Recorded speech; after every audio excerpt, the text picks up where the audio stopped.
Boa noite, galera. Mais uma vez na CG Cardio. Estamos abrindo aquele padrão de live que a gente estava fazendo, mas agora de uma forma melhor, em padrão de podcast. Vamos ter fixos, né? Fixos moderadores, chamem como quiser no podcast. Marcinha, Medicina Intensiva Cirúrgica, que vai... Não tem como descrever tanto conhecimento, é uma pessoa só. Luiz, nosso R6 em hemodinâmica, do Manda pro CAT, um bordão que não tem como falar melhor. E hoje de convidada, a melhor de todas, a Andressa, a R1 de Cirurgia Cardíaca, aqui no Rio de Janeiro, no INC. E vamos bater bastante papo em relação à medicina, à residência e tudo que envolve isso tudo. E apresentando cada um, como é que vocês contam para os meninos que estão, para a gente começar o primeiro podcast oficial, né? Padrãozinho no microfone.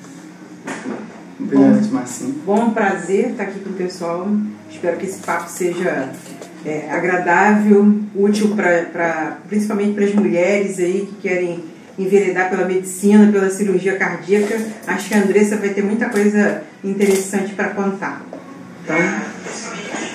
Bom, boa noite a todos. Muito obrigado mais uma vez, Guilherme, Márcia, Andressa, por estarem aqui e por terem me convidado também a participar de um projeto que eu sou realmente entusiasta disso tudo. Acho um tema extremamente relevante para a gente discutir. Acho fundamental que isso seja debatido, principalmente nos tempos atuais, em áreas tão ríspidas e tão agressivas para a presença da mulher dentro da medicina, que a gente sabe que as mulheres hoje em dia estão conquistando o mercado, isso não há dúvida, né? As faculdades de medicina cada vez mais formam mais mulheres do que homens, e aí a gente tem uma nova barreira, infelizmente, que é dentro da residência. Eu vim de uma residência clínica que essa barreira não existe tanto, mas já existe, e hoje em dia na hemodinâmica eu já vejo isso, por isso que eu me interessei bastante nesse tema, porque se na hemodinâmica já é uma coisa muito difícil, eu imagino que na cirurgia, em ambientes cirúrgicos, isso seja ainda pior, né? Então eu fico muito satisfeito de poder ouvir a sua experiência, ouvir os seus relatos, e que a gente possa também encorajar pessoas a quebrar esses paradigmas e que a gente possa ter uma qualidade melhor, uma medicina mais justa, né, a todos. Boa noite a todos. Queria agradecer primeiramente ao Guilherme pelo convite. A gente se conhece até um pouco antes, né, de eu entrar na residência, e eu era já fã da Márcia antes de entrar na residência. E aí quando eu a encontrei na residência eu falei, meu Deus, eu sou sua fã do Instagram. Muito obrigada mesmo. Eu acho que hoje o objetivo é a gente bater um papo, né, falar sobre a residência de cirurgia cardíaca, como é que está sendo assim a entrada das mulheres. Na cirurgia já tem algum tempo, né? Esse perfil já vem mudando um pouco. Mas na cirurgia cardíaca ainda hoje a especialidade cirúrgica com o menor número de mulheres pela Sociedade Brasileira de Cirurgia. Enfim, a gente está aqui para bater um papo hoje sobre isso. Com certeza. Eu acho interessante você falar, Andressa, que você não é a única residente mulher. Que vocês, inclusive, estão predominando no Instituto Nacional de Cardiologia um grupo de mulheres dominando a residência em cirurgia cardíaca. E aí, como é que é isso? Assim, para mim, não foi surpresa esse ano, porque como eu queria, né, entrar para o Instituto para fazer a residência lá, eu procurei antes o lugar, os residentes, né, para ver o funcionamento do serviço, e me surpreendi à época com a imensa quantidade com muitas mulheres. Hoje nós temos só um homem, né, e ele na verdade é o cabeça da relação e a gente é o pescoço. Que é o nosso colega Lucas Maciel. E é bem interessante, assim, está sendo uma novidade e está sendo muito bom. Tô bastante assim, contente e surpresa com o novo modelo que vem se formando, um novo perfil. Nós temos hoje lá no INC 2R4, a Débora e a Renata, o R3, que é o Lucas, que é o único homem lá residente, E a Luísa, minha R+, que é a R2, que inclusive foi quem eu procurei, enfim, quem me apoiou desde da faculdade de medicina para poder entrar lá. E entramos eu e a Amanda, né, que é a outra R1, e foi assim, foi bem legal, bem bom, estou gostando bastante. Eu sou suspeito para falar desse R2, não sei porquê. Beijo para a Luísa. Mas quando você pensou na cirurgia cardíaca, a gente já acaba tendo uma noção do perfil, né? Quando você entrou, você se surpreendeu positivamente, negativamente? Uma primeira visão que você teve ali naqueles primeiros 15 dias? Assim, eu vou ser muito honesta com vocês. Eu não me surpreendi nesse sentido porque eu escolhi a especialidade antes de me formar. Então, o que eu acho assim, importante, não que a pessoa tem que sair já da faculdade escolhendo uma especialidade, não é isso. Inclusive, tem colegas que falam, não, eu quero experimentar a medicina, viver a medicina depois que sair, para depois escolher. Porque hoje tem uma pressão muito grande em cima dos formandos em medicina, né? Porque você conhece o médico e aí a primeira coisa que você fala é qual é a sua especialidade? Então, as pessoas se sentem muito pressionadas a sair da faculdade e fazer logo uma residência. A gente tem muito essa pressão no modus operandi, né? De termina até mesmo o ensino médio, já tem que emendar na faculdade e até isso. Eu acho muito interessante debater isso, porque não só pelo tema que a gente está falando, mas pela importância da sobrecarregabilidade das pessoas que não passaram, que não são todas as pessoas que não vão passar na residência que sonham no primeiro ano, e elas acham que o mundo acabou e que a medicina acabou. Eu acho que a gente tem que reforçar para eles que é importante. Que, assim, se meu sonho é fazer cirurgia cardíaca, é fazer hemodinâmica, é fazer terapia intensiva, é fazer cardiologia, e eu não passei naquele primeiro momento por N motivos, as pessoas têm que entender que elas têm direito de não passar, né? Está tudo bem não ter passado e você tem que ir atrás do seu sonho, mas... Né? Pois é. E é interessante porque as pessoas, a gente não sente, né?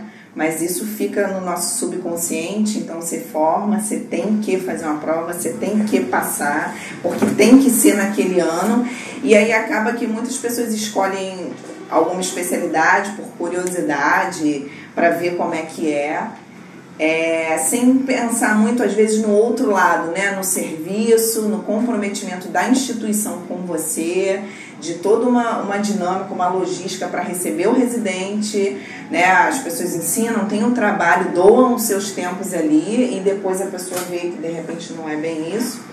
Então, eu acho... Opa, peraí, desculpe.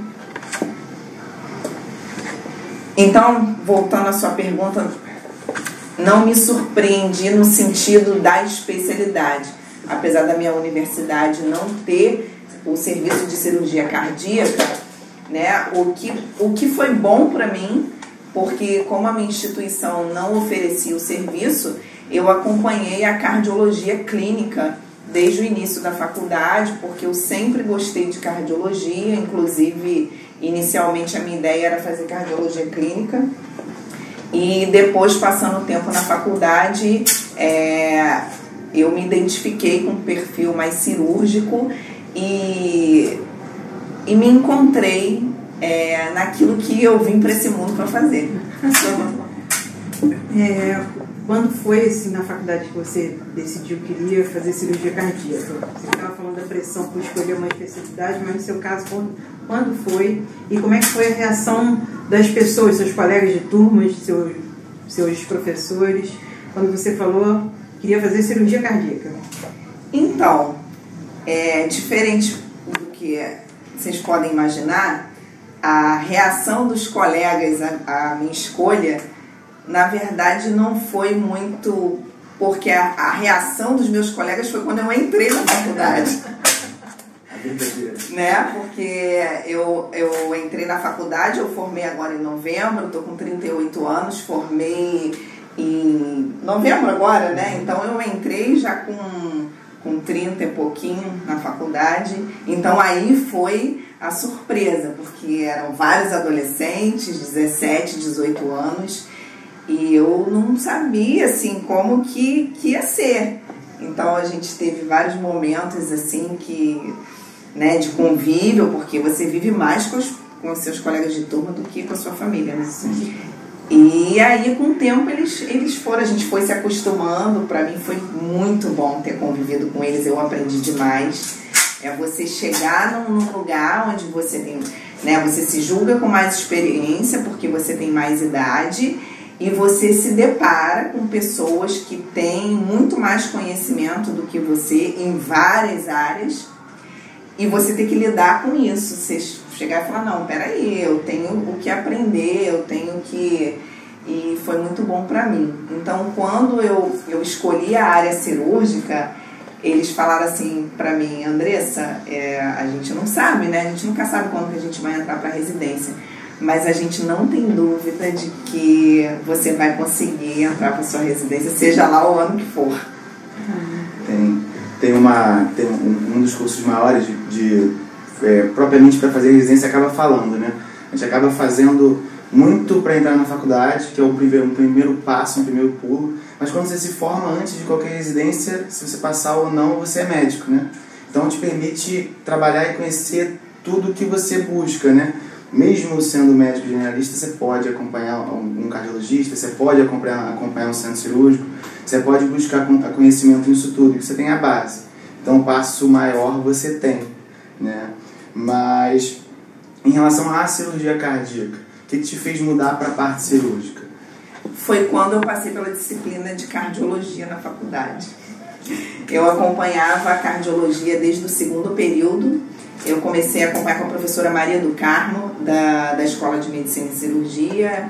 Ela faleceu, enfim, mas foi a pessoa com quem eu tive o primeiro contato com a cardiologia, uma pessoa muito importante para mim. E eu ficava acompanhando o eco e as consultas e os eletros. E aí, quando eu passei pela especialidade, eu sempre gostei muito de coisa manual, né? Sempre de fazer muita coisa. Sabe quando você sente assim, eu gosto muito da cardiologia, mas você sente que te falta alguma coisa.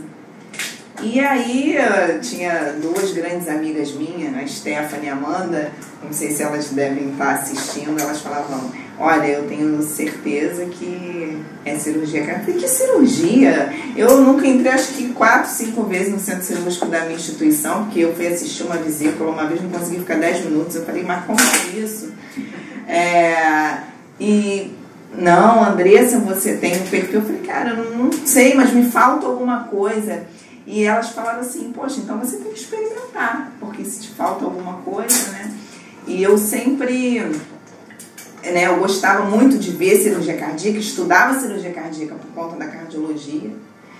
E até que um dia eu estava no 7º para o 8º período da faculdade, mais ou menos, eu falei, não, é cirurgia cardíaca que eu vou colocar como opção, eu vou experimentar a especialidade e aí sim eu vou poder decidir o que eu vou querer dentro da cardiologia. E aí foi quando eu fiz os estágios, né, enfim, na unidade coronariana da Casa de Saúde São José, no Hospital Quinta Dó, porque eu sabia que tinha equipe cirúrgica e cirurgia cardíaca.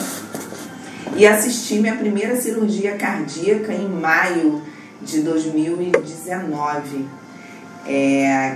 Quando eu vi pela primeira vez, eu sabia que eu já tinha passado por aquela experiência, eu senti que era ali, e foi onde eu escolhi passar a maior parte do meu tempo, e foi nesse momento que eu escolhi a cirurgia cardíaca. Em algum momento, antes de entrar na residência, ou quando você pensou em fazer cirurgia cardíaca, passou pela sua cabeça que poderia ser mais difícil para você alcançar o seu objetivo por você ser mulher? Primeira pergunta. Segunda pergunta, em tendo entrado no programa de residência médica em cirurgia cardíaca, você acha que ainda há uma barreira pelo fato de você ser mulher e de seus colegas mulheres? Ou você acha que isso não tem nada a ver e vida que segue? Em relação à sua primeira pergunta, né, se eu pensei que seria um problema, se eu pensei nesse lado, as dificuldades, enfim. Eu passei por algumas dificuldades em relação as coisas terem acontecido na minha vida de uma maneira não padrão, não convencional, já aos meus 16 anos, né, que foi quando eu tive minha primeira filha. Então, logo em seguida, né, com 18 para 19, eu tive o segundo filho, e as coisas aconteceram um pouco ao contrário, né, do que é a maioria, não que seja, enfim, diferente da maioria das pessoas. Então, enquanto minhas amigas estavam indo para a faculdade, eu estava correndo para terminar o último bimestre, porque meu filho ia nascer em novembro, o segundo. Então, escolher uma especialidade onde eu enfrentaria uma situação que, né, um pouco diferente, assim, que não é a maioria, né, que não tem muita mulher no mercado, e que seria mais uma das situações que eu tinha passado na minha vida. Então, assim, algumas pessoas comentaram, né, riam quando eu falava, as pessoas me perguntavam: o que você vai fazer de especialidade? Eu vou fazer cirurgia cardíaca. Era motivo de piada, as pessoas riam. Nossa, você vai tirar sua primeira safena com 50 anos, já não vai estar nem mais conseguindo, sabe? Com 60 você vai estar ali e tal. E eu achava engraçado, né? Porque eu acho que quando as pessoas, elas veem uma pessoa fazendo algo diferente, na verdade eu sinto que elas não estão falando para me ofender, né? Porque quem sou eu na vida dessas pessoas? As pessoas, elas estão falando para si próprias, né? Porque às vezes está no subconsciente, porque a gente escolheu uma profissão, ir para o mercado de trabalho, numa especialidade onde a maioria esmagadora, aproximadamente 97% pela última estatística da Sociedade Brasileira de Cirurgia Cardíaca, é de homens. Você sabe que você vai se deparar com esse tipo de situação, e nem todo mundo está disposto a se expor, porque é uma exposição. Você se expõe quando você entra com 30 e poucos anos na faculdade, com o pessoal saindo do ensino médio. Você se expõe quando você faz medicina e você é enfermeiro, porque, né, eu fiz a faculdade de enfermagem antes, e você está na medicina. Você se expõe quando você está ali com mais idade, com filho, aprendendo com uma pessoa que tem 15 anos a menos que você. Então, na verdade, quando alguém fala alguma coisa nesse sentido para mim, eu compreendo, porque infelizmente não são todas as pessoas que estão no momento da vida onde podem se expor, né? Então eu trouxe, eu ouvia, sempre ouvi muito, porque eu acho que tem pessoas que falam realmente poxa, eu não quero que ela sofra mais, eu não quero que ela passe por mais preconceito. E tem pessoas que falam realmente porque sentem aquilo na vida dela, né? Não fizeram, abriram mão. Foi mais fácil, de repente, justificar, colocar o fardo nos filhos. Olha, eu abri mão da minha vida em função de você, hoje a culpa é sua. E não estão falando pra mim. Então, isso realmente não é uma coisa que, na verdade, eu ouço, porque quando a pessoa fala, ela se ouve, né? Na maioria das vezes. Então, reflete e, de repente, acaba se programando para fazer aquilo que sempre quis, enfim. Uma coisa interessante é que eu sempre tive, assim, meus filhos não achavam que eu era uma boa mãe, né?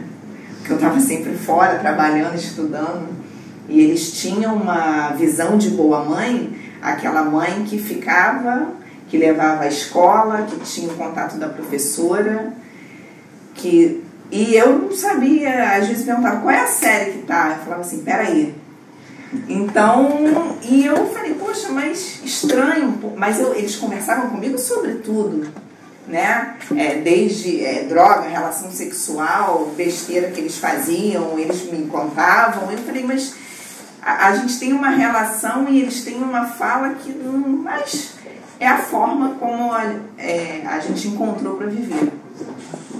E aí, no início eles achavam, passaram-se alguns anos, a minha filha chegou há um ano mais ou menos, um ano e pouco atrás, e falou assim: muito obrigada por você não me fazer carregar o fardo de você ter deixado de fazer nada por conta da gente. Muito legal. Então, assim, ter filhos e trabalhar, estudar e estar fora, definitivamente não é um problema quando você não quer que ele seja um problema, para você conseguir realizar assim, seus sonhos.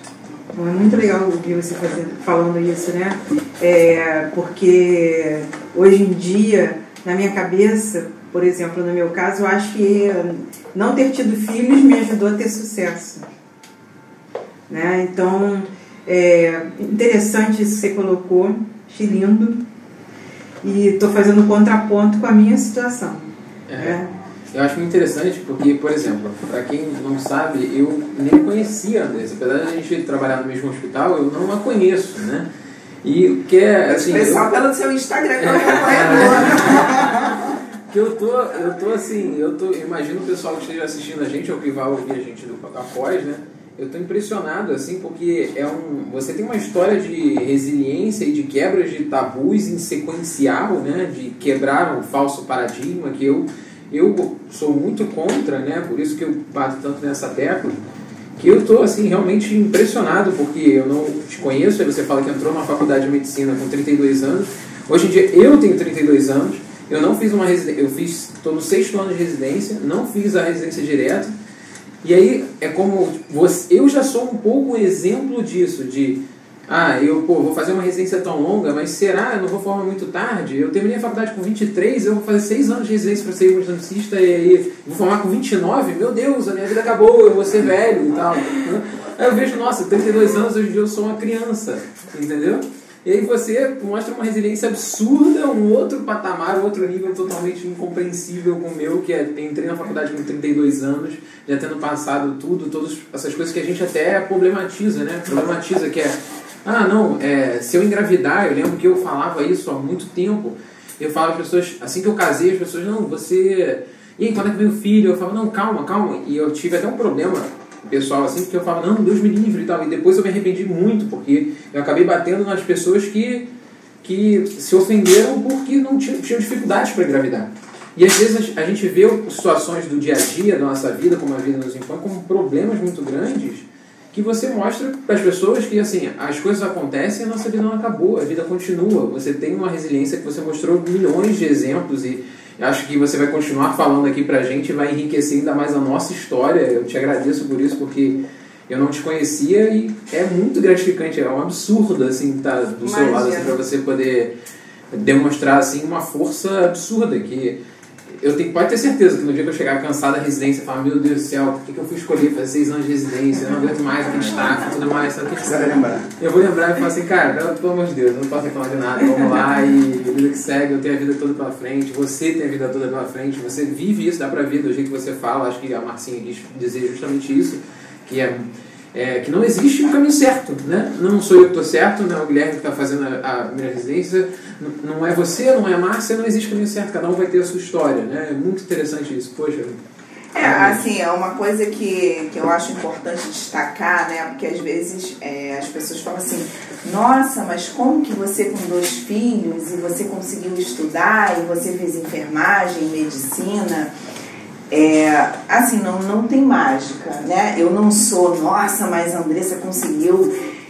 Eu consegui graças a pessoas que eu tive na minha vida, né? Que me ajudaram. Eu tive momentos da minha vida que eu não tive. Então, beleza, agora é o momento de construir um caminho. Não posso fazer agora, né? Tanto que, primeiramente, quando eu conheci o meu marido, né? Sérgio, meu marido já dava aula, já era pós-doutor, eu não tinha nem um técnico de enfermagem. E eu falei, não, e agora? Eu trabalhava, comércio, fazia 50 mil coisas e já tive equipe de garçonete, já trabalhei no Bob, já fiz 50 coisas. E ele falou assim, não, mas eu tinha um curso de técnico pela metade, porque tive que largar por conta do contexto das crianças na época. Falei, beleza, parei, depois eu volto. E ele sempre me apoiou. Eu fiz o técnico, ele, não, vai lá, você vai conseguir, tal. E fiz depois a faculdade, ele sempre me apoiando. Então, assim, é muito difícil você precisar estudar, assim, e você manter e viver sozinho, você e os filhos.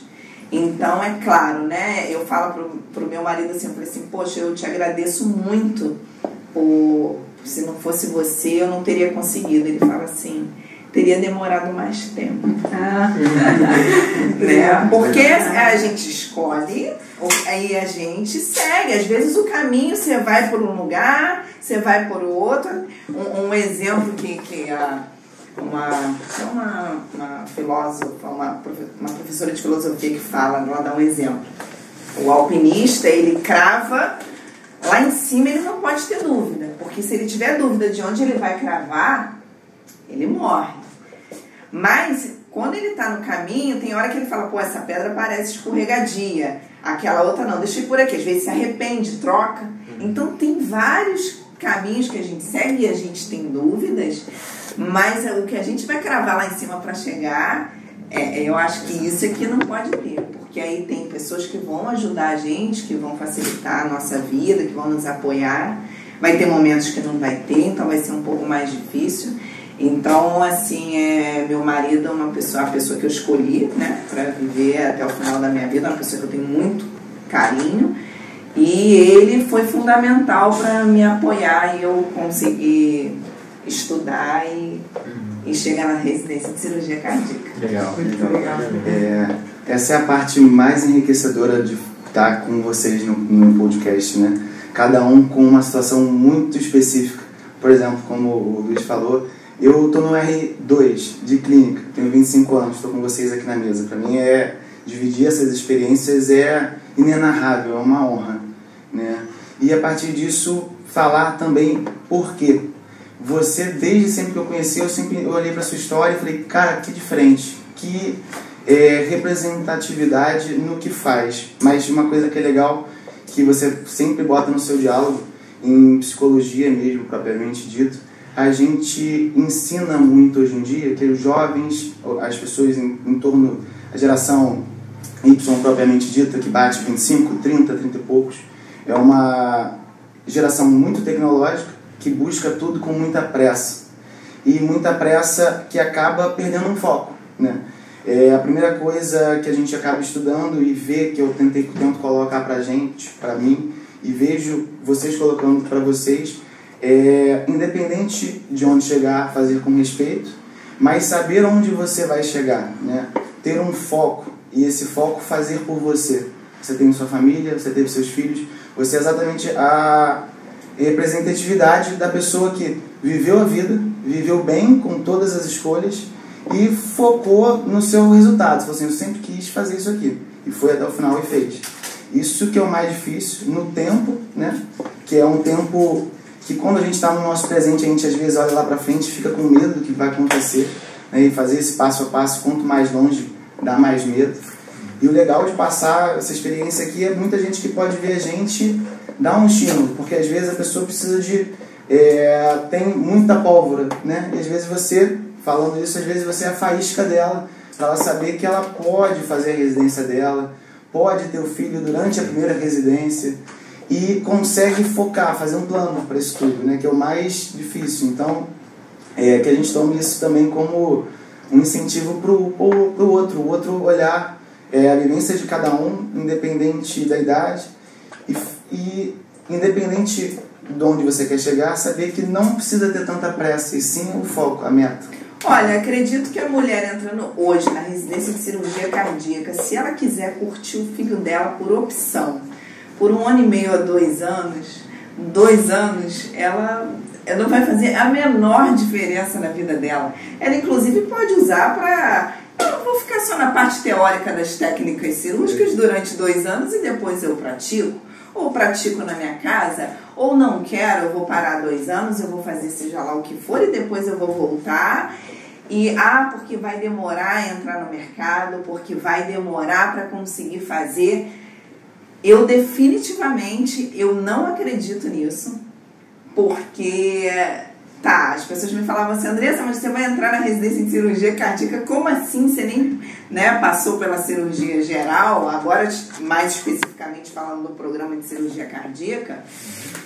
Falei, porque o programa mudou, agora é acesso direto 5 anos, então 2 anos antes de eu me formar, eu busquei a cirurgia cardíaca, tive a felicidade de ter uma equipe, né, a equipe do Dr. Valdo Carreira, que foi quem me acolheu, ele, Dr. Paulo Amorim, toda a equipe, que me ensinou, que me deu a oportunidade de estar ali, né, e na instituição dos professores. Então, assim, não é um problema a mulher estar ali, não é um problema não ter o programa de cirurgia geral antes. Você não tem, você decidiu fazer residência de cirurgia cardíaca no dia da formatura, ou você fez qualquer outra coisa. A qualquer momento que você decidir fazer cirurgia cardíaca, você vai conseguir fazer com excelência, se você quiser. Isso é muito legal. E assim, fala pro pessoal que não sabe disso, né? Você acabou de dizer, né? Essa mudança existiu, né? Da questão da residência de cirurgia cardíaca. Antigamente, a gente até conversou sobre isso antes de entrar aqui no podcast. Qual é a sua visão a respeito dessa mudança de cronograma? Queria saber a sua opinião. Você acha que não é possível? Porque existem muitas pessoas que falam contra essa mudança do cronograma mesmo. Se a pessoa entrar sem ter uma cirurgia geral, é a primeira coisa que eu gostaria de saber. Como é que você está experimentando isso? Porque a gente sabe que é difícil sair da faculdade e entrar numa especialidade cirúrgica. Por que eu estou te perguntando isso? Porque na hemodinâmica a gente passa por isso. Né? Porque eu estava habituado a pegar um acesso profundo, a instalar uma linha arterial como intensiveiro, não como intensivista, né? Mas não estava habituado com traquejo cirúrgico que hoje em dia eu tenho que ter, né? Por exemplo, hoje em dia eu faço coisas no meu procedimento que eu jamais pensaria em fazer, né? Do ponto de vista vascular, do ponto de vista de destreza ali no paciente. Você acha que dentro do novo cronograma que se propõe, né, a formação dos médicos como cirurgiões cardíacos, você acha que esse programa está adequado? Você sente esse programa suficiente? A carga do INC é promissora? Você acha que isso é promissor? Como é que você vê isso sendo mulher e sendo uma recém-formada, digamos assim, uma pessoa que formou há pouco tempo? A primeira coisa, assim, durante a graduação, uma coisa porque como eu era enfermeira de um grande hospital aqui no Rio de Janeiro, onde eu recebia muitos acadêmicos de medicina, e trabalhei primeiro como técnica em enfermagem, em terapia intensiva, emergência, depois como enfermeira, também nesses 2 setores, basicamente, que era onde eu gostava de estar. Eu via muitos acadêmicos de medicina chegando no 8º, no 9º, e eu recebia. Então, eu comecei a perceber que, independente da especialidade, quando eu entrei na faculdade de medicina, eu precisava aprender a ser médica. Precisava aprender a saber pedir ajuda. Perfeito. Porque se eu sei fazer um exame clínico, se eu sei pegar uma artéria, uma veia, entubar um doente, minimamente, mas eu não faço a menor ideia do que está acontecendo, mas eu examinei, eu sei que ele tem essa síndrome, aquela síndrome, eu vou chamar o meu colega para pedir ajuda. Né? Então eu acho que isso é o mínimo que todo mundo, independente da profissão, tem que buscar dentro da faculdade. Então, sabe que as pessoas idosas têm todo um cronograma, né? Então eu planejei durante a minha faculdade, eu comecei a estagiar no 2º período. Emergência, pegar, né? Tá sempre com o médico do lado, ver a consulta do paciente chegando, ver, ouvir, né? Agradeço muito. Meu primeiro amigo que recebeu essa furada, né? Você pegar um acadêmico que acabou de entrar na faculdade, doutor Wallace, cardiologista, falou assim, tá bom, né? Um de muitos outros que me ajudaram. Fiz estágio em emergência, né? Para poder pegar a mão dos procedimentos básicos para uma pessoa não morrer. Porque você está num plantão, o que você tem que fazer minimamente? Sim. Entubar, ventilar, manobra de ressuscitação, ventilar, um acesso até que, assim, o acesso profundo não é uma emergência, mas se o paciente não tem acesso nenhum, não tem nenhum material para entrar ósseo, o teu lugar não faz e você tem que pegar uma veia profunda, uma artéria, então coisas básicas. Eu falei, isso eu tenho que aprender. Perfeito. Então eu fui, e eu querendo, porque eu separava aquele tempinho para cardio, né? Eu ia estudar alguma coisa mas fui, né? Então fiz a unidade básica. Eu acompanhei até consulta ginecológica. Assim, que era uma área que eu procurava assim, não entrar. Mas eu falei, poxa, chega uma mulher com uma questão ginecológica mínima, eu tenho que saber ligar e como é que eu vou passar esse caso para o ginecologista, eu nem sei. Então, coisas assim básicas que eu acho que a gente deve se preocupar e quando chega mais para o final da faculdade, buscando a área de interesse, né? Para poder ter mais contato, porque tem muitas pessoas hoje entrando na cirurgia cardíaca. Eu queria fazer cirurgia geral para eu escolher depois. Mas como agora o acesso é direto 5 anos, eu vou fazer prova para cirurgia geral, para cirurgia cardíaca e para onde eu passar eu vou. Na minha opinião, é um grande erro. Porque você fazer cirurgia geral é diferente, você vai ter acesso a várias especialidades. Quando você entra para cirurgia cardíaca, para você ver como é que é, às vezes você foi uma pessoa que não foi nem tão afim da cardiologia durante a graduação. Aí você chega na cirurgia cardíaca totalmente perdido, porque é um mundo totalmente à parte. A gente não tem cirurgia cardíaca. Eu tive 2 aulas, 3 aulas com o assunto de cirurgia cardiovascular na minha grade. Então você entra completamente perdido. E aí você chega lá, né? Poxa, a Luísa, que foi minha R+, que me recebeu, que teve todo um trabalho para poder me colocar no serviço, para me apresentar como é que as coisas funcionam, que ia sempre comigo nos dentes, é assim que faz, é assim que faz.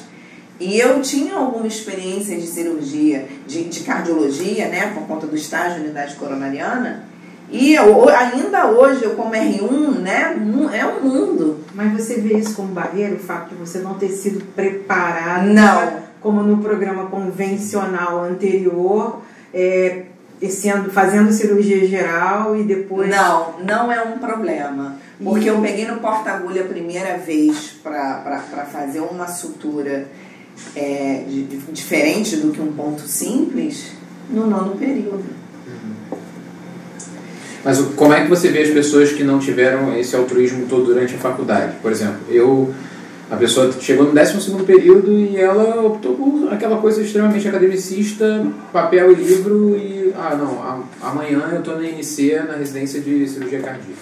Um colega que se formou há 3 semanas me procurou, exatamente nessa situação. Certo. Eu acabei de me formar, eu me preparei a faculdade inteira para ser cardiologista. Só que eu decidi que eu quero fazer cirurgia cardíaca. Aí ele falou assim pra mim, só que eu acho que não dá mais tempo. Aí depois falou, Andressa, desculpa eu tô falando isso pra você. Eu acho que não dá mais tempo. O que você acha? Aí eu falei assim, eu acho que achar que não dá mais tempo é mais fácil. Perfeito. Em que posição, em que momento da sua vida você tá? Em que posição é melhor para você agora assumir? Porque às vezes você está passando por problemas na sua vida que é mais fácil você achar que isso é um problema. Ou então, não, beleza, eu quero fazer cirurgia cardíaca, beleza. Quais os caminhos? Né? Como, vamos procurar o residente, o serviço, conhecer o serviço, não adianta. Qual é a melhor instituição para fazer a residência de cirurgia cardíaca? Na minha opinião, a melhor instituição é aquela no local onde eu pretendo viver, onde eu tenho a família, onde é o lugar que eu escolhi viver, é o lugar que você tem um serviço, né, que tem cirurgia, se não tem... Porque assim, não adianta você fazer, às vezes a pessoa vai fazer cirurgia cardíaca em outro país, né, que tem 50 mil coisas, isso é bom? Mas depois você volta para o mercado de trabalho, não é um mercado de trabalho fácil. Então é importante você conhecer as pessoas te conhecerem, né? Porque o cardiologista clínico e o cirurgião cardíaco, eles interagem o tempo inteiro. E alguém indicar alguém para operar com você é uma questão de confiança. Na cirurgia cardíaca você pode ter o seu currículo o melhor teórico possível. Se a equipe não conhece, não tecnicamente só falando, mas a pessoa, a sua conduta, é você chegar para o colega e falar assim, não, olha, essas complicações da cirurgia, isso não é um problema. Então eu acho, né, não sei, é a minha opinião, que você conhecer o lugar, conhecer a instituição, você ter afeição pela instituição, pelo lugar, é fundamental, porque lá dentro você faz tudo que você quiser fazer. Mas uma pergunta interessante, aproveitando essa deixa, né?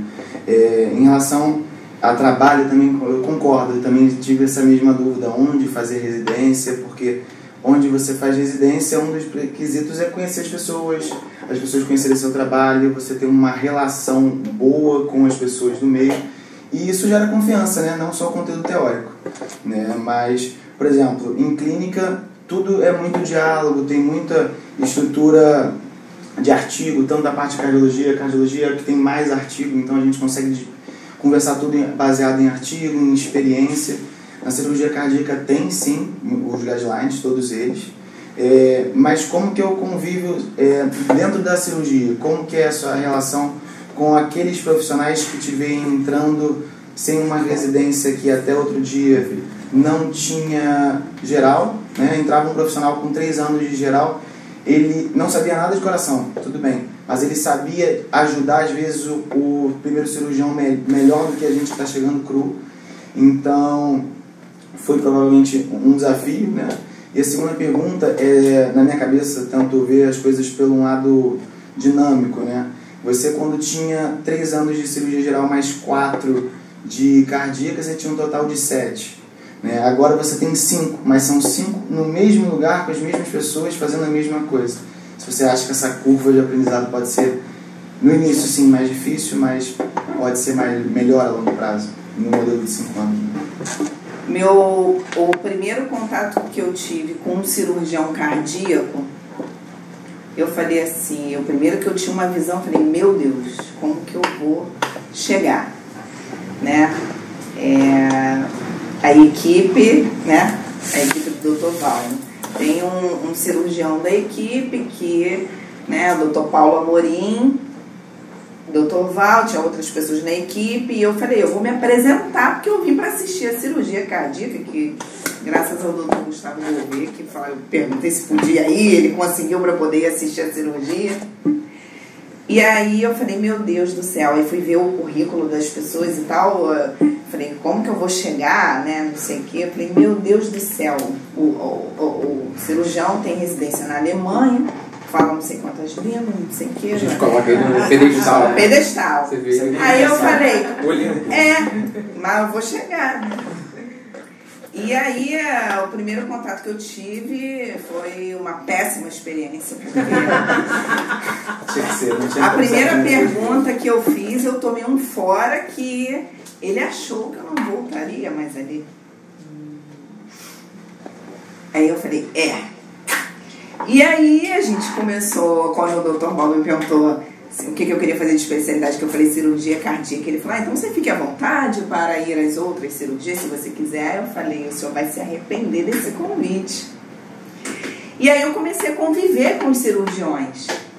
E eu sempre muito assim, eu não sabia onde pisar, né? E aí, quando a gente começou a fazer a parte do trabalho, que o Dr. Paulo Amorim é muito ligado à parte acadêmica e tal, eu falei, como que eu vou falar para ele que eu não tenho inglês?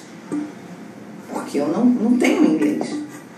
Eu leio os artigos todos e demora um pouco mais de tempo, e o Google Tradutor, e meu marido me ajudando, minha filha tem inglês, meu marido. Mas eu leio tudo, mas eu demoro um pouco mais de tempo. Como que vai ser isso? Aí ele falando não sei o quê, porque o artigo não sei o quê, mas você ainda não leu? Eu te mandei, eu falei, então, doutor Paulo, eu queria conversar com o senhor. A situação é essa. E da mesma maneira que eu não tinha tido contato com a cirurgia cardíaca, não tinha tido contato com o cirurgião e com a parte teórica. E aí, quando o Gui falou da questão da cirurgia geral, o próprio Dr. Paulo, na época do Dr. Paulo, na época deles, né, porque muito antigamente era cirurgia cardíaca direto. Depois passou a ser geral e depois cardíaca. E agora voltou a ser cardíaca direto. E isso não foi um problema para nenhum deles, né? Porque tudo depende do quanto que você está disponível para poder aprender aquilo ali, né? Então, se a pessoa ela quer e ela quer aprender e ela vai fazer, são 5 anos de residência. Então, dá tempo de correr atrás e fazer, e eles me ensinaram como botar um capote, como segurar no porta-agulha. Então, assim, isso agora, no 2019. Então, assim, na minha opinião, respondendo a sua pergunta, né, tem cirurgiões cardíacos, staffs nossos, que falam, poxa, mas não tem geral. Hoje, no novo programa, a gente roda em cirurgia geral. Eu rodei 6 meses na cirurgia geral antes de ir direto para o INC, né? Tivemos a felicidade, eu e a Amanda, de rodar numa equipe que tinha um volume cirúrgico muito grande, e os cirurgiões gerais, eles estão acostumados a receber o médico que acaba de sair da faculdade. Diferentemente dos cirurgiões cardíacos, que estão num momento de transição e estão começando a aprender a receber a gente que acabou de sair da faculdade. Então, lá a gente teve esse contato, e era cirurgia todo dia, né? Enfim, então eles ensinam, eles pegam, é outro perfil. E depois, né, agora que a gente vê, claro, né, que a gente sempre, quando terminava as atividades e tudo, a gente corria para o INC para dar tempo de pegar a cirurgia lá também. E lá a instituição, ela nos dá abertura para isso. Os chefes do serviço, enfim. E agora a gente está chegando na instituição com 6 meses de cirurgia básica, né? Então, se não fez durante a faculdade... nunca passei um dreno de tórax, nunca peguei uma profunda, nunca peguei uma PAM, porque não sei porquê, porque eu estava em outro planeta durante a faculdade. Isso não é um problema. Foi tudo Covid. Eu sou filho do Covid. Não importa. Então, a gente passa os 6 meses, todo dia você na cirurgia geral. Poxa, os colegas da cirurgia geral, a equipe da cirurgia geral, foi com a gente lá. O dreno de tórax, se assim o fundamento é esse, a punção profunda, a PAM, vem cá, suturar um couro cabeludo, suturar um pé, tirar uma unha encravada. A gente fez isso tudo durante o rodízio. Legal. Né? Mas porque a nossa instituição permitiu, nos ouviu, né, nossos coordenadores, a gente chegou com uma demanda, olha, a gente precisa de um serviço que tenha demanda, porque a gente não tem cirurgia geral. E eles ofereceram pra gente, né, por meio de convênio, eles nos ofereceram essa oportunidade de estar com uma equipe que operava muito, mesmo diante do contexto da pandemia. A gente solicitou um serviço que operasse muito, porque a gente só ia ter 6 meses de cirurgia geral. Uhum. E eles, né, doutor Cadu inicialmente, Carlos Eduardo, seguido do doutor Segalotti do Sarti, nos ofereceram esse serviço, onde a gente teve a oportunidade de aprender e praticar todos os dias. E hoje a gente já está voltando para o INC, se sentindo um pouco mais confortável, um pouco mais seguro, para poder participar dos procedimentos em cirurgia cardíaca junto com os nossos R+. E que legal que vocês...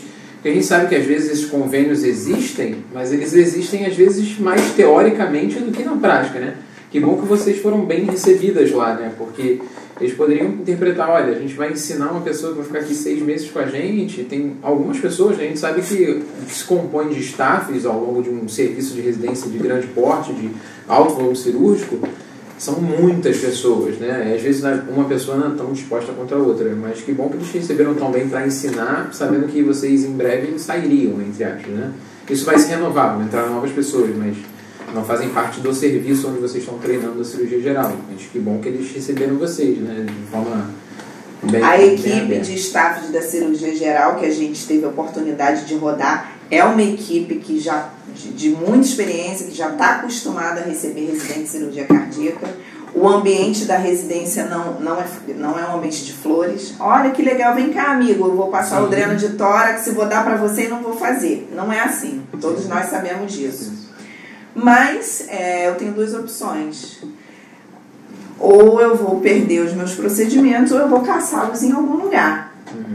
Né? E você, claro, com uma boa convivência, que eu acho que isso é fundamental em qualquer profissão, na residência e de cirurgia, que não é um ambiente simples, né? Porque às vezes as pessoas acham assim, mas o cirurgião já passou 5, já tirou 10 safenas, ele vai dar pro colega. Não, ele quer tirar 50. É verdade. Até o final. O verdadeiro faminha, né? Então, se você não tiver ali às 2 horas da manhã, que seu colega precisar ir ao banheiro fazer xixi, para você ligar uma safena, você não vai conseguir. Então não é esse mar de flores, né? É bom a gente entender, a gente se conhecer, saber do que a gente está disposto a passar.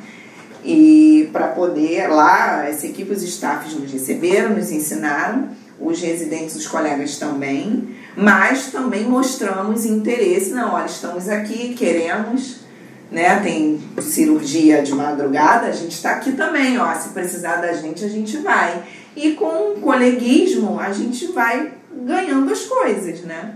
Então, diferentemente do cara passivo, fala assim, poxa, mas cadê que me falaram que eu ia fazer isso, fazer aquilo, não me chamaram para nada.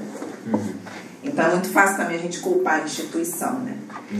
E lá no INC dava a oportunidade da gente fazer o paralelo, nossos residentes sempre falando, ainda tá rolando cirurgia aqui, a hora que vocês saírem, poxa, a gente queria ir nem que fosse para abrir a gase, mas para estar ali vendo, que vai que, né? Minha R+, ela falava, esse pontinho aqui, deixa eu ver esse pontinho, quando eu vi a minha mãozinha, tava ali no pontinho para ajudar. Então, assim, você vai se relacionando, você vai conhecendo e vai.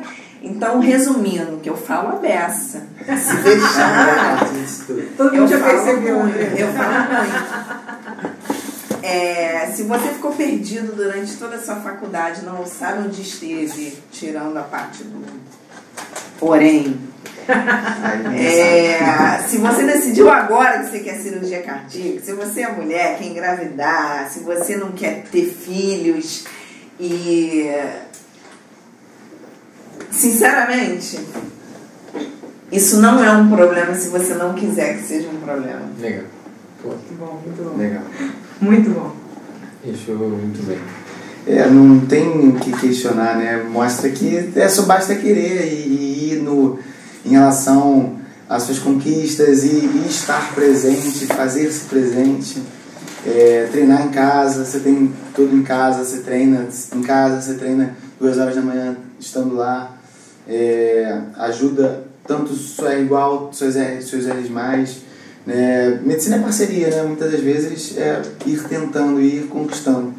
Uma coisa que não foi nem planejado, né? A gente foi falando tudo isso e você acabou falando de tudo que você passa com naturalidade e passa por isso tudo sabendo das suas conquistas, né?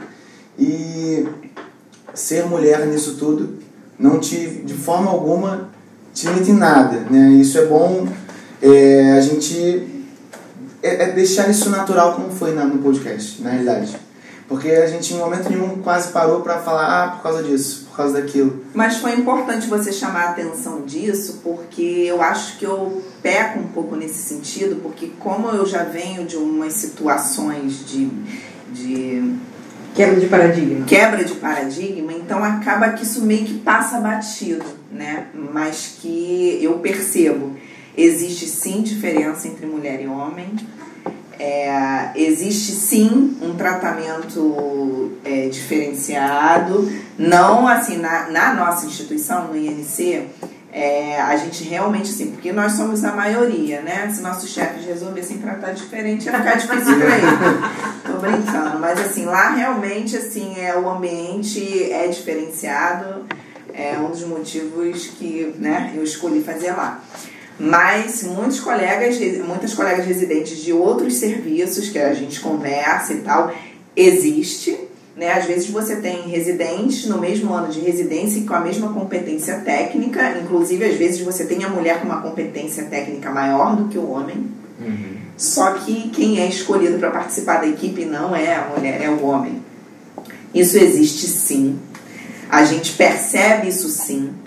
Existe a maior parte do preconceito com a mulher na cirurgia cardíaca é da própria mulher, que eu percebo. As mulheres com preconceito com si mesmas. Os homens hoje, eles estão um pouco mais polidos, porque ali a gente é a maioria. Então eu percebo que existe uma reformulação, né? Mas também existe, a gente escuta besteira, a gente passa por situações, já teve amiga de assistir cirurgia cardíaca né, a pessoa que está ali atrás, não, peraí, você quer ver? Uma coisa que eu percebi, né, que a gente, mulher, entrando na cirurgia cardíaca, muito homem, a gente quer ficar próximo ali para poder ver a cavidade, para ver a anatomia, e a gente tem seio. Então a gente esbarra no homem com o nosso seio. Isso pode ser interpretado de várias maneiras. Eu já esbarrei inúmeras vezes e percebi que eu falei, hoje eu estou na sala de cirurgia, tem um homem aqui e tal, eu me aproximo sim para ver, sempre com a mão aqui. Eu falei, caramba, isso não foi nem pensado. Quando eu percebi, eu já estava, toda vez que eu me aproximo, eu tô fazendo assim. Aí hoje em dia eu até brinco que eu tenho intimidade, às vezes eu tô atrás, ele vai falar, não tô me esfregando em você aqui, não tô me aproveitando não, hein? Só quero ver a cirurgia. Então a gente passa assim, tá? Com certeza. Só que tem umas mulheres que optam por, né, não, eu não vou permitir, eu vou fazer isso, eu vou fazer aquilo, eu vou... E acaba um ambiente muito hostil para todo mundo. E assim, não sei se é o certo, não sei se algumas pessoas podem achar que é uma passividade da minha parte, mas eu acho que a minha intenção, eu acredito que com todas as coisas, todas as pessoas que sofrem preconceito, na verdade, quando você, né, olha, você está preso, você foi punido pelo que você falou, na verdade você impede que a pessoa fale para você o que ela pensa, né? Mas a pessoa pensa. Então eu acho que quando a gente age estudando, treinando, fazendo o melhor para o paciente, se dedicando, se expondo e sempre fazendo o melhor para que a gente se propôs, eu acho que a ideia mais lá na frente, daqui a pouco, o pensamento vai ser outro. A mulher vai ganhar um respeito, né? Como hoje a gente tem nossas R4 lá no serviço, nossa R2, elas não precisam dizer para terem respeito por elas. Esse respeito foi conquistado ao longo dos anos que elas estão lá. Conquista dentro do campo, né? Tá sendo, né? Por algumas pessoas. Vocês veem que umas pessoas ainda têm mas isso não foi necessário confusão, não foi necessário. Isso foi conquistado por capacidade técnica e bom relacionamento, mesmo diante disso. Então, eu acho que a gente não deve permitir. É uma linha muito tênue, né? Do que você ouve e não... Mas eu acho que a gente precisa... A sociedade precisa enxergar que a gente tem capacidade técnica para a gente fazer o que a gente quiser fazer. Né? Exatamente. E isso vai ser conquistado com as nossas atitudes e com o nosso profissionalismo e com a nossa... Não adianta falar, mas eu sou mulher, eu sofro preconceito. O staff chega um homem para você e fala assim, Me passa o caso da cirurgia que você vai entrar hoje. Você fala assim, não sei.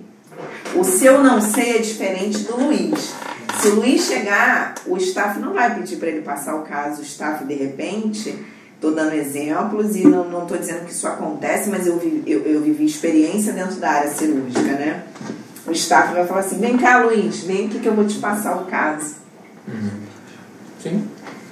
Só que isso está preparando mulheres altamente competentes tecnicamente, como a gente tem aqui o exemplo da Márcia. Ela não precisa ser homem, ela só chega. Ela chega no. Ela chega no. As pessoas ficam nervosas. Ela não momento nenhum. Eu estou nervoso. Ela não fala assim, olha só, quando eu chegar. Não. Ela chega e as pessoas respondendo. Você diz o que você não queria dizer. Exatamente. Né? Então, mas isso, quantos anos, né? Porque ela te responde, ela conversa com você sobre o caso, ela fala, não é uma questão de opinião, né? A diretriz, as recomendações, as evidências, eu não estou dando a minha opinião, não é opinião, né? Eu tenho a minha experiência que eu posso compartilhar caso você tenha interesse em ouvir. Mas a minha conduta é baseada na evidência, na prática. Então, assim, isso, ao longo do tempo, ninguém precisa dizer, ó, tá chegando uma mulher, não sei o que, ela chega. Então, eu acho que assim, né, é um exemplo, por isso que eu a seguia no Instagram muito antes de entrar na cirurgia cardíaca. É um exemplo. A gente na NC tem bandeiras assim, A mulheres pessoa poderosas, chega. né? A gente tem a Marcinha, a Jaqueline Miranda, são pessoas que chegam e elas, Não, Jaqueline Miranda, né? eu me perco, eu falo besteira. Aurora, né? A doutora Laura também.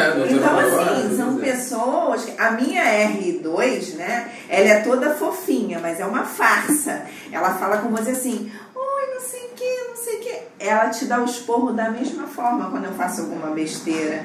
Ela, olha, você sabe que isso pode matar o doente. Aí você.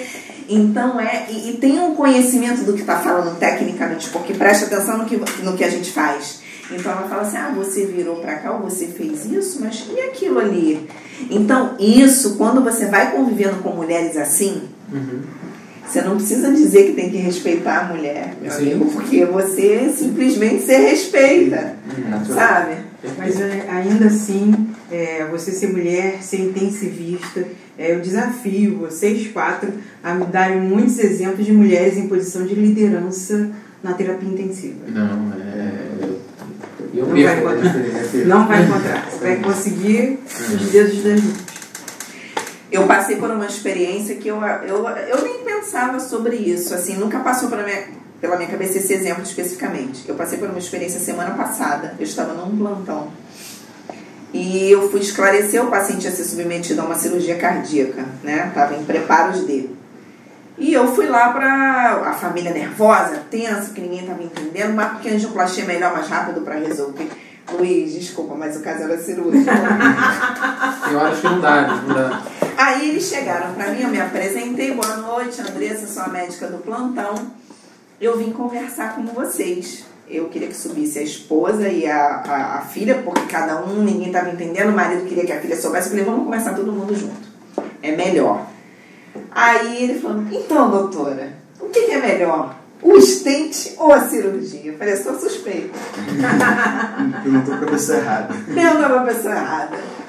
Aí falei, olha, existe o melhor para cada situação. E aí conversei, expliquei, falei para ele como é que era um, como é que era outro, as diretrizes, as indicações de um e de outro, por que naquele momento não sei o que. Conversei. E aí, ao final, ele já, agora a gente está entendendo que a gente achou que tinha que ser rápido, porque não sei o quê. Agora a gente entendeu o que está acontecendo, não sei o quê. Aí ele falou assim, qual que é a sua especialidade? Eu falei assim, eu sou residente de cirurgia cardíaca, mas eu sou do 1º ano.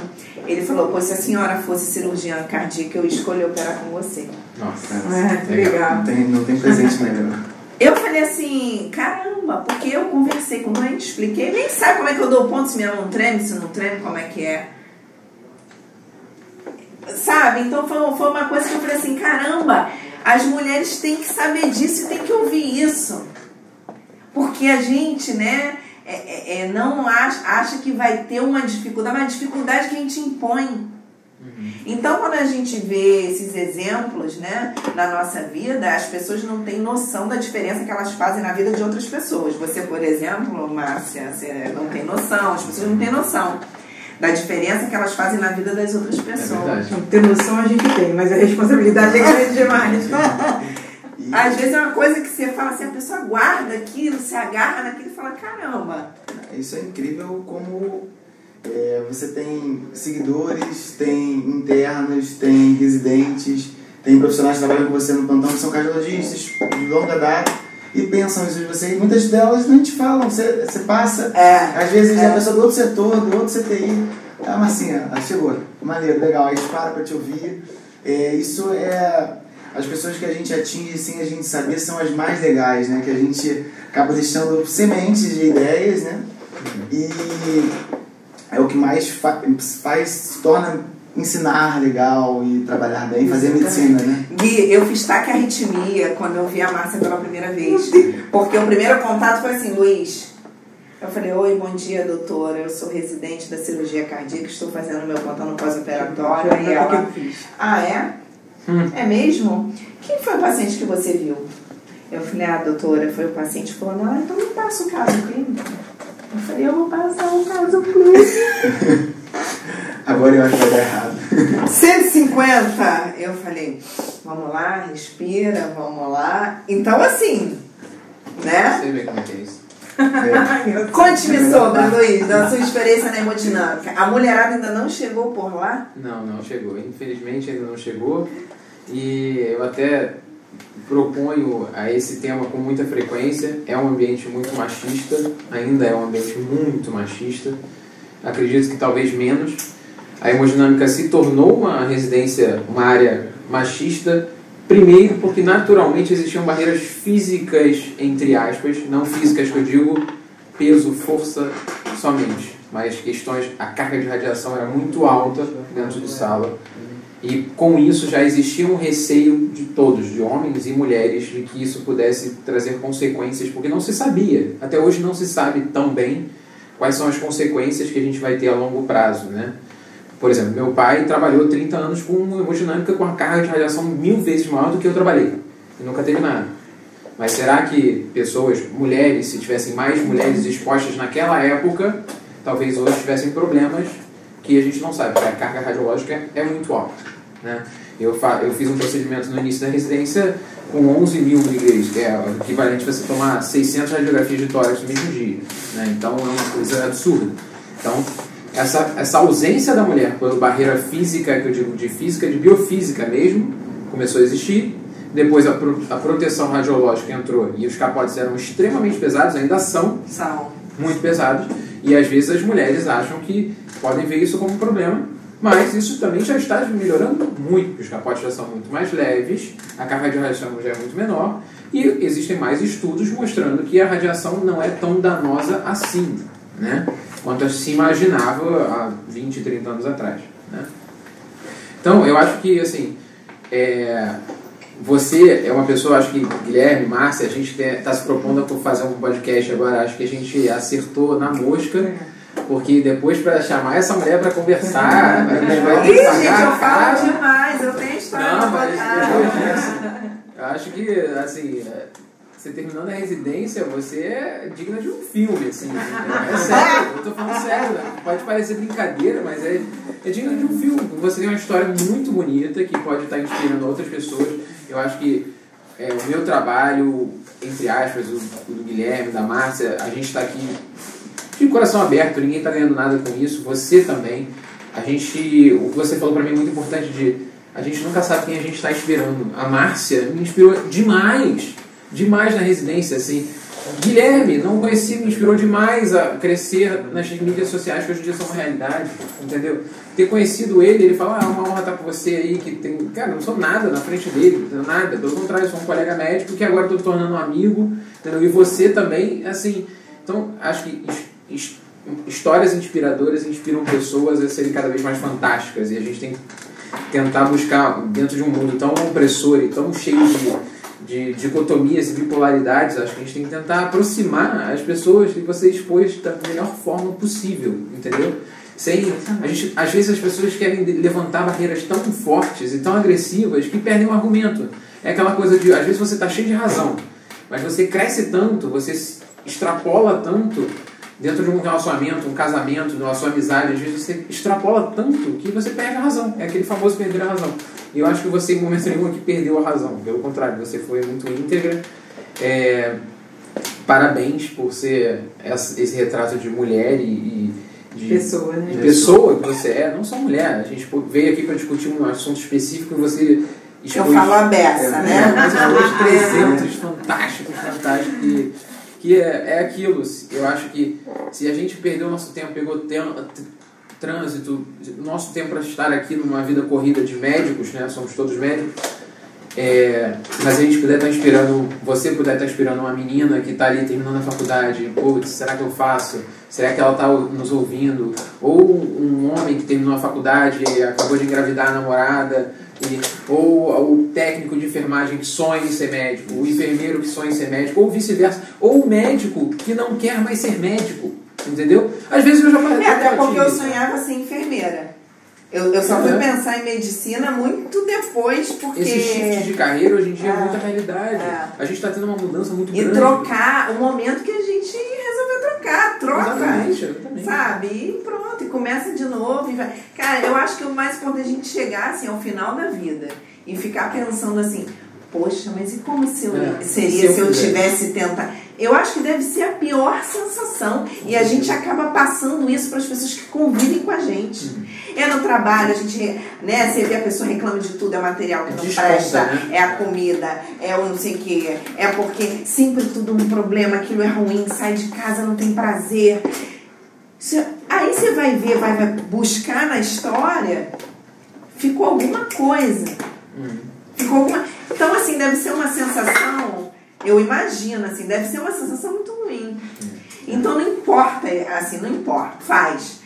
A Márcia me perguntou, e o futuro? E o seu futuro? O que você pensa no futuro? Eu falei, Márcia, o meu futuro já chegou. Já chegou. Chegou, eu não penso assim, eu estou vivendo o que eu queria fazer. Eu não fico pensando, mas quando eu terminar minha residência, daqui a 5 anos, eu quero que não acabe os 5 anos. Eu quero ficar ali, todo dia ali, sabe? Então eu acho assim, cara, é isso, Luiz. A gente... Fiquei muito feliz de conhecer o Guilherme. É o verdadeiro significado de presente, né? É curtir e aproveitar o momento. Né? Porque muitas das pessoas a gente brinca, mas muitas das pessoas estão tocando a vida e não estão curtindo o presente, curtindo hoje, né? Tem um amigo de faculdade que foi uma história parecida. Né? Ele foi teólogo, pastor, depois ele foi psicólogo, depois ele fez medicina, né?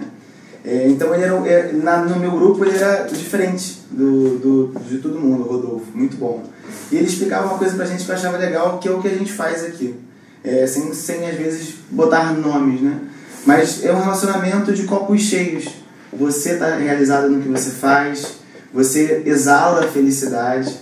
Luiz, Marcinha, eu gosto muito do que eu vivo em clínica, eu quero fazer cardiologia, então a gente acaba gerando vibrações boas, né? Cada um da sua forma, cada um no seu momento. Marcinha ensina a gente com tudo. Ensina e mostra pra gente que vale muito a pena seguir firme na meta, ser médico durante o tempo, chegar a ser chefe de uma unidade. E ela caminha na lagoa, come come coisas gostosas. E aí eu vejo e falo assim, caramba, dá gente, dá pra fazer tudo. Dá pra curtir tudo. Posta foto no Uber Black. O Luiz na Hemodinâmica curtindo exatamente o que ele posta. Você vê que ele está curtindo, literalmente curtindo o momento. Ele está feliz, está jogando. Que nem jogador de futebol jogando bola, fazendo gol, sabe? Brinca até demais. É maneiro. Se alguém chegar pra ele com 50 anos e falar que vai fazer cirurgia cardíaca, ele vai rir. Ele vai falar, pô, que maneiro, não sei o que. Porque isso, ele tá realizar. Então, o que o outro, a idade que o outro não seguiu o padrão, isso não vai ser um problema. Né? É engraçado isso. É muito ser feliz, né? Ser feliz e ser feliz transpira muita coisa legal para os outros e gera muita também dificuldade nas pessoas que não estão vivendo um momento legal, né? Elas olham e não entendem, às vezes entram em conflitos, vários momentos vai entrar em conflito. E tem o lado da gente, tá cansado, a gente tenta entender tudo isso, né? E você refletiu tudo isso no nosso podcast de hoje, né? Você falava a ideia, você voltava e falava, a pessoa pode pensar isso porque não conseguiu fazer, porque botou a justificativa no filho. E seja como for, né? Às vezes a pessoa quebrou a perna, faz parte da vida.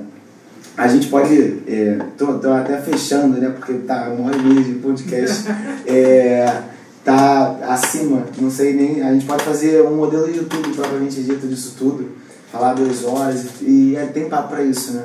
Tem, né, Luiz? Deixar papo mesmo, full, acabou. Vocês querem contar mais alguma coisa? Não. Eu quero só mandar um beijo pra minha nora e pra minha neta e pros meus filhos. Muito bom. Pega um beijo pra Lu, tá no backstage. Lu. Ela vai achar que eu tô puxando o saco dela porque amanhã tem cirurgia e ela já me deu tarefa para 6 horas da manhã. Ela pagou a pizza, né? Quem pagou a pizza? O papel é do R1, não tem como. Tem que ser o R1. Porque senão amanhã eu tô ferrada. Ela é brava, tá? Vai sobrar presidente da clínica, não fala assim. Sempre pode sobrar pra outra. Gostaria realmente de agradecer, não tem como. Isso aqui foi muito melhor do que eu imaginava. Espero que seja cada vez mais legal, que a gente vai bater mais papo mais vezes. Vamos sim, com certeza. Realmente agradecer a vocês. Quem assistiu, tá no Manda Pro Cat, tá no ECG Cardio, vai estar no YouTube. Lembrando, somos nós 3, Luiz Manda Pro Cat, Massinha Medicina Intensiva Cirúrgica. Não deixem de seguir a Andressa, tá? Ela é a melhor R1 de todas, só empata com a Amanda. Mas é porque tem dúvidas. Agradecer muito, tá? Aquele abraço vai ficar salvo. Isso aí, pessoal. Obrigado. Massinha, obrigado, Andressa. Tchau, muito obrigada, gente. Adorei. Muito bom. Guilherme, tu é o cara.